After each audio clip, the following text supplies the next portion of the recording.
పట్టుదలతో చేస్తే సమరం తప్పకుండా నీదే, విజయం కష్టపడితే రాదా ఫలితం పదరా సోదరా. నీ ధైర్యం తోడై ఉండగా ఏ సాయం కోసం చూడక, నీ ధ్యేయం చూపే మార్గంలో పోరా సూటిగా.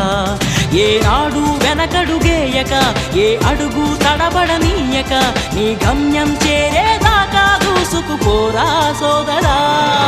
పట్టుదలతో చేస్తే సమరం తప్పకుండా నీదే, విజయం కష్టపడితే రాదా ఫలితం పదరా సోదరా.